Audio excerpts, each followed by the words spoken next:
নমস্কাৰ, এই মুহূৰ্তত আহি পৰিছে অসমবাসী ৰাইজকনি কেৱল গুৰুত্বপূৰ্ণ খবৰ। অসমৰ লাখ লাখ ধনী দুখীয়া পৰিয়ালৰ বাবে এটা ডাঙৰ খবৰ। অৰুণোদয় ধন পোৱা আৰু নোপোৱাসকলৰ বাবে এটা ডাঙৰ খবৰ। নতুনকৈ 3টা কাম কৰিলেহে সকলোৱে পাব অৰুণোদয় 3.0 জৰিয়তে 1250 টকা। লগতে ৰেচন কাৰ্ডত নাম থাকিলে সুখবৰ, কাৰণ ৰেচন কাৰ্ডত নাম থাকিলে লাভ কৰিব নতুনকৈ 5টাকৈ সুবিধা। লগতে PM কিষাণ যোজনা 21 নম্বৰ কিস্তি ধন কেতিয়া দিব আৰু কোনে লাভ কৰিব। আৰু 21 নম্বৰ কিস্তি ধন লাভ কৰিব হ'লে বিশেষ 3টাকৈ কাম কৰিব লাগিব। নতুন এটা আপডেট আহিছে আৰু 4000 দিব নে 2000 টকা দিব। গতিকে ভিডিঅ'টো সম্পূৰ্ণকৈ চাওক আৰু ভালদৰে বুজি লওক। তো বলক ভিডিঅ'টো আৰম্ভ কৰোঁ। আৰু আজিৰ প্ৰথমটো খবৰ হৈছে ৰাজ্যৰ লাখ লাখ মহিলাৰ বাবে এটা ডাঙৰ খবৰ। অৰুণোদয় আঁচনিক লৈ আপডেট আহিছে, আপডেটটো এবাৰ চাই লওক। আপুনি অৰুণোদয় আঁচনিৰ নতুন নে পুৰণি হিতাধিকাৰী? পুৰণি হিতাধিকাৰীসকলে ধন কণ্টিনিউ পাবলৈ কৰিব লাগিব এই কাম। নতুনসকলেও নতুনকৈ কাম কৰিব লাগিব। আপুনি অৰুণোদয় আঁচনিৰ নতুন নে পুৰণি হিতাধিকাৰী, অৰ্থাৎ লাখ লাখ পৰিয়ালৰ বাবে এটা ডাঙৰ খবৰ। পুৰণি হিতাধিকাৰীসকলেও ধন কণ্টিনিউ পাই থাকিবলৈ এটা বিশেষ কাম কৰিব লাগিব। নতুনসকলৰ বাবে আছে নতুন নিয়ম, অৰ্থাৎ যিসকলে নতুনকৈ অৰুণোদয় আঁচনি 3.0 জৰিয়তে টকা লাভ কৰিছিলে। অৰুণোদয় আঁচনিৰ লাখ লাখ হিতাধিকাৰীসকলে শীঘ্ৰে আপডেট কৰক KIC আপডেট কৰিলেহে টকা লাভ কৰিব। KIC আপডেট নাথাকিলে আপোনাৰ একাউণ্টত এতিয়াৰে পৰা ধন নোসোমাব বুলি ঘোষণা কৰিছে মুখ্যমন্ত্ৰীগৰাকীয়ে। অৰুণোদয় আঁচনিৰ ধন নিয়মীয়াকৈ পাই থাকিবলৈ বেংকৰ একাউণ্ট ঠিক হৈ থাকিব লাগিব। লগতে অৰুণোদয়ৰ বাবে যিটো মোবাইল নম্বৰ দিছে সেই মোবাইল নম্বৰটো এক্টিভ কৰি ৰাখিবলৈ আহ্বান জনাইছে। কিবা কাৰণত যদি মোবাইলটো পৰিৱৰ্তন হয় তেনেহ'লে চৰকাৰক জনাব লাগিব এতিয়াৰে পৰা প্ৰত্যেক ব্লকত এজনকৈ অৰুণোদয় আঁচনিৰ সহায়ক থাকিব। লগতে যদি মাহত টকা জমা নহয় ব্লক অফিচত গৈ আপোনালোকে অভিযোগ কৰিব পাৰিব এতিয়াৰে পৰা। তৃতীয়তে, অৰুণোদয় আঁচনি ধন নাপালে অভিযোগ দিবৰ বাবে চৰকাৰে মুকলি কৰিলে নতুনকৈ এটা হেল্পলাইন নম্বৰ, আৰু ফোন নম্বৰটো হৈছে 1800202626। আৰু এই ফোন নম্বৰত ফোন কৰি বা মেছেজ কৰিও দিব পাৰিব অভিযোগ। গতিকে ৰাজ্যৰ লাখ লাখ পৰিয়ালৰ বাবে এটা ডাঙৰ খবৰ। ধন নোপোৱা মহিলাসকলৰ বাবে চৰকাৰে মুকলি কৰিছে হেল্প ডেস্ক আৰু ফোন নম্বৰ। পুৱা 10 বজাৰ পৰা গধূলি 6 বজালৈকে আপোনালোকে ফোন কৰিব পাৰিব এই বিশেষ নম্বৰত। ৰাজ্যৰ বিত্ত বিভাগে মুকলি কৰিছে এই নতুনকৈ বিশেষ হেল্প নম্বৰটো। গতিকে ৰাজ্যৰ লাখ লাখ মহিলাৰ বাবে এটা ডাঙৰ খবৰ, অৰ্থাৎ যিসকল মহিলাই অৰুণোদয় আঁচনি 3.0 জৰিয়তে 1250 টকাকৈ পাই আহিছিলে তেওঁলোকে কিন্তু এই বিশেষ 3টাকৈ কাম কৰিব লাগিব। অৰ্থাৎ পোনপ্ৰথমতে আপোনালোকে বেংকৰ KIC আপডেট কৰি ৰাখিব লাগিব, কাৰণ যদি KIC আপডেট নাথাকে তেনেহ'লে চৰকাৰে টকাটো আপোনালোকৰ বেংক একাউণ্টত প্ৰেৰণ কৰে, কিন্তু আপোনালোকৰ একাউণ্টত নোসোমাই এই টকাসমূহ হোল্ড হৈ থাকে। তাৰ বাবে হয়তো অৰুণোদয় আঁচনি 3.0 জৰিয়তে বহু মহিলাই অৰুণোদয় আঁচনিৰ টকা পোৱা নাই বা কিছুমানে পাইছে কিন্তু নেক্সট টাইমত আৰু নাপায়। লগতে বন্ধুসকল, আপোনালোকে বেংকৰ লগত যদি আধাৰ কাৰ্ড লিংক নাই, এতিয়ালৈকে কৰা নাই, তেনেহ'লে অতি শীঘ্ৰে বেংকৰ লগত আধাৰ কাৰ্ডখন লিংক ৰাখক। যিহেতু এই টকাসমূহ DBT যোগে অসম চৰকাৰে প্ৰেৰণ কৰে। গতিকে আপোনালোকে এই কামটো কৰি ল'ব লাগিব। লগতে যদি আপোনালোকে নিজৰ মোবাইল নম্বৰটো চেঞ্জ কৰে তেনেহ'লে এতিয়াৰে পৰা চৰকাৰক অৱগত কৰিব লাগিব। লগতে চৰকাৰে এটা হেল্পলাইন নম্বৰ মুকলি কৰিছে, আৰু এই বিশেষ হেল্পলাইন নম্বৰটোত ৰাতিপুৱা 10 বজাৰ পৰা সন্ধিয়া 6 বজাৰ ভিতৰত আপোনালোকে ফোন কৰি যিকোনো সমস্যা থাকিলে আপোনালোকে অভিযোগ দিব পাৰিব। লগতে অসমৰ প্ৰতিটো সমষ্টিতে এজনকৈ ব্লক অফিচত অৰুণোদয় আঁচনি সহায়ক থাকিব। আপোনালোকে যিকোনো সমস্যা হ'লে তাতে গৈ অভিযোগ দিব পাৰিব। গতিকে অৰুণোদয় আঁচনিক লৈ এইটো ডাঙৰ আপডেট আছিলে। এই ভিডিঅ'টো সকলো ৰাজ্যৰ মহিলাসকলৰ মাজত শ্বেয়াৰ কৰি দিব। আৰু আজিৰ পৰৱৰ্তী খবৰটো হৈছে ৰেচন কাৰ্ডক লৈ নতুন এটা আপডেট হৈছে, আপডেটটো এবাৰ চাই লওক। সম্পূৰ্ণৰূপে সলনি হ'ল ৰেচন সংগ্ৰহৰ নিয়ম। নৱেম্বৰ মাহৰ পৰা ৰেচন সংগ্ৰহৰ বাবে জাৰি কৰিছে এখন বিশেষ জাননী। সম্পূৰ্ণ সলনি হ'ব ৰেচন লোৱাৰ নতুন পদ্ধতি, অৰ্থাৎ 1 নৱেম্বৰ তাৰিখৰ পৰা নৱেম্বৰ মাহৰ ৰেচন সংগ্ৰহৰ বাবে জাৰি কৰিছে এখনকৈ বিশেষ জাননী ৰাজ্যবাসীৰ বাবে। চাই লওক কি কি নতুন নিয়ম ঘোষণা কৰিছে চৰকাৰে, অৰ্থাৎ কেনেদৰে লাভ কৰিব, কি কি সামগ্ৰী লাভ কৰিব। আগলৈ চাওক, ৰেচন ল'বলৈ যাওঁতে আপোনালোকে কৰিব লাগিব কি কি কাম, অৰ্থাৎ কি কাম কৰিব লাগিব। চাউলৰ লগতে প্ৰতিগৰাকী হিতাধিকাৰীসকলে পাব চেনি, দাইল, নিমখ, লগতে গেছ চিলিণ্ডাৰ।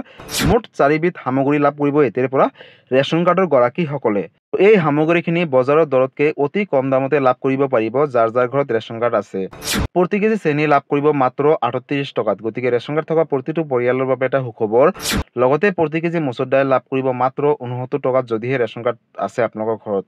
প্ৰতি কেজি নিমখ লাভ কৰিব মাত্ৰ 10 টকাত। গতিকে ৰাজ্যৰ লাখ লাখ মহিলাৰ বাবে এটা ডাঙৰ খবৰ। ৰেচন সংগ্ৰহৰ সময়ত বাধ্যতামূলকভাৱে দিব লাগিব ফিংগাৰপ্ৰিণ্ট। আৰু চাউল ল'ব যাওঁতে কিবা খেলিমেলি কৰিলে 180034536111 নম্বৰত আপোনালোকে অভিযোগ দিব পাৰিব।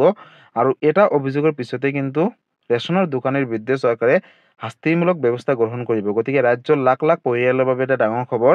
ৰেচন কাৰ্ড থাকিলেই সুখবৰ, কাৰণ অহা 1 নৱেম্বৰ তাৰিখৰ পৰা ৰেচন কাৰ্ডৰ জৰিয়তে আপোনালোকে লাভ কৰিব 4বিধকৈ সামগ্ৰী, অৰ্থাৎ বিনামূলীয়াকৈ চাউলৰ লগতে লাভ কৰিব অতি কম দামতে চেনি, দাইল, নিমখ লগতে গেছ চিলিণ্ডাৰ। আৰু এই কথা ঘোষণা কৰিছে অসমৰ মুখ্যমন্ত্ৰী ডক্টৰ হিমন্ত বিশ্ব শৰ্মাই। গতিকে ৰাজ্যৰ লাখ লাখ ধনী দুখীয়া মধ্যবিত্ত পৰিয়ালৰ বাবে এটা ডাঙৰ খবৰ। অৰ্থাৎ যাৰ যাৰ ঘৰত ৰেচন কাৰ্ড আছে তেওঁলোকে এই সামগ্ৰীখিনি লাভ কৰিব। লগতে বন্ধুসকল, ৰেচন কাৰ্ড থাকিলে অকল বিনামূলীয়া চাউলে নহয় বা বিনামূলীয়া সামগ্ৰী নহয়, তাৰ উপৰিও চৰকাৰে ইতিমধ্যে কেইবাটাও উচ্চ অভিলাষী আঁচনি আৰম্ভ কৰিছে। গতিকে যদি আপোনালোকে সেই আঁচনিখিনিৰ বিষয়ে জানিব বিচাৰিছে বা ভিডিঅ' চাব বিচাৰিছে, ইতিমধ্যে মই এটা ভিডিঅ' বনাই থৈছোঁ, আপোনালোকে সেই ভিডিঅ'টো চাই ল'ব। তাতে নতুন নতুন আঁচনিৰ বিষয়ে দিয়া আছে, আপোনালোকে সেই ভিডিঅ'টো চাই সকলোখিনি আঁচনি আবেদন কৰিব পাৰিব ৰেচন কাৰ্ড থকা প্ৰতিটো পৰিয়ালে। গতিকে এইটো এটা ডাঙৰ আপডেট আছিলে ৰেচন কাৰ্ডক লৈ। আৰু আজিৰ পৰৱৰ্তী খবৰটো হৈছে PM কিষাণ যোজনাক লৈ। বন্ধুসকল, PM কিষাণ যোজনা 21 নম্বৰ কিস্তিখন কেতিয়া দিব আৰু কোনে কোনে লাভ কৰিব, নতুন এটা আপডেট আহিছে। পোনপ্ৰথমে আপডেটটো এবাৰ চাই লওক। PM কিষাণ যোজনাৰ 21 নম্বৰ কিস্তিখন লাভৰ বাবে সাজু হওক আপুনি। নৱেম্বৰ মাহৰ প্ৰথম সপ্তাহতে লাভ কৰিব PM কিষাণ যোজনাৰ জৰিয়তে 21 নম্বৰ কিস্তি ধন। গতিকে ৰাজ্যৰ তথা দেশৰ লাখ লাখ কোটি কোটি কৃষকৰ বাবে অৱশেষত আহি গ'ল এটা ভাল খবৰ। নৱেম্বৰ মাহৰ প্ৰথম সপ্তাহতে ধন লাভ কৰাৰ সম্ভাৱনা ইতিমধ্যে চৰকাৰে ঘোষণা কৰিছে। যিসকল কৃষকে EKYC সম্পূৰ্ণ কৰা নাই তেওঁলোকে 21 নম্বৰ কিস্তি ধনৰ টকা নাপায়। আধাৰ বেংক একাউণ্টৰ সৈতে সংযুক্ত নাই তেওঁলোকেও নাপাব 21 নম্বৰ কিস্তিৰ ধন। হিতাধিকাৰীসকলৰ তালিকাত আপোনাৰ নাম আছে নে নাই অতি শীঘ্ৰে পৰীক্ষা কৰক, কাৰণ যিসকলৰ নাম থাকিব তেওঁলোকে লাভ কৰিব 21 নম্বৰ কিস্তিৰ ধন 2000 টকা। যিকোনো সমস্যাৰ বাবে মুকলি কৰা হৈছে হেল্পলাইন নম্বৰ। অৰ্থাৎ চৰকাৰে দুটাকৈ হেল্পলাইন নম্বৰ মুকলি কৰিছে। কৃষকসকলে সুবিধাৰ্থে চৰকাৰে মুকলি কৰিছে এই বিশেষ নম্বৰ দুটা, চাই লওক। 155261 আৰু এটা হৈছে 01124300606। আৰু এই বিশেষ নম্বৰ দুটাত আপোনালোকে অভিযোগ দিলে চৰকাৰে লগালগ ব্যৱস্থা গ্ৰহণ কৰিব। গতিকে ৰাজ্যৰ লাখ লাখ কৃষকৰ বাবে এটা ডাঙৰ খবৰ। বন্ধুসকল, যদি আপুনি এগৰাকী কৃষক হয় তেনেহ'লে এটা অত্যন্ত জৰুৰী খবৰ, কাৰণ আপোনালোকে ইতিমধ্যে সকলোৱে জানে যে যোৱা 2 আগষ্ট তাৰিখে PM কিষাণ যোজনাৰ অধীনত 20 নম্বৰ কিস্তি ধন প্ৰদান কৰিছিলে প্ৰধানমন্ত্ৰী নৰেন্দ্ৰ মোদী ডাঙৰে। কিন্তু আহিবলগীয়া 21 নম্বৰ কিস্তি ধন দীপাৱলীৰ আগতে দিয়াৰ কথা আছিলে, কিন্তু কিবা কাৰণত দিয়া নাই। কিন্তু সেই টকাটো নৱেম্বৰ মাহৰ প্ৰথম সপ্তাহতে দিব।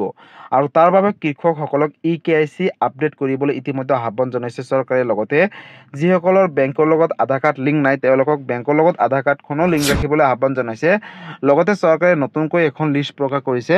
যিসকল কৃষকৰ নাম থাকিব তেওঁলোকে লাভ কৰিব 21 নম্বৰ কিস্তি ধন 2000 টকা।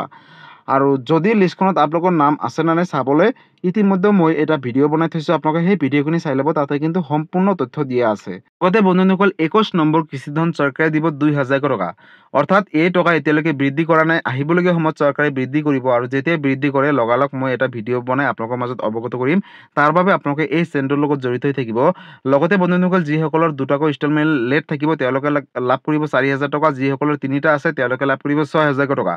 গতিকে বন্ধুসকল, 21 নম্বৰ কিস্তি ধন মুঠতে 2000 টকাই লাভ কৰিব অহা নৱেম্বৰ মাহৰ প্ৰথম সপ্তাহত। গতিকে ৰাজ্যৰ লাখ লাখ কৃষকৰ বাবে এইটো এটা ডাঙৰ আপডেট আছিলে। যদি PM কিষাণ যোজনাক লৈ বা যিকোনো আঁচনি সমস্যাক লৈ সুধিবলগীয়া বা জানিবলগীয়া আছে আপোনালোকে মোক কমেণ্ট কৰি জনাব, মই নিশ্চয় ৰিপ্লাই দিবলৈ চেষ্টা কৰিম।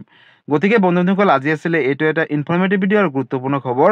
ভিডিঅ'টো চাই কেনেকুৱা পালে, যদি ভাল পালে চেনেলটোত নতুনকৈ আহিছে চেনেলটো ছাবস্ক্ৰাইব কৰিব, লাইক কৰিব। কিবা সুধিবলগীয়া বা জানিবলগীয়া আছে আপোনালোকে মোক কমেণ্ট কৰি জনাব, মই নিশ্চয় ৰিপ্লাই দিবলৈ চেষ্টা কৰিম। আৰু এই ভিডিঅ'টো সকলো অসমবাসী ৰাইজৰ মাজলৈ শ্বেয়াৰ কৰি দিব।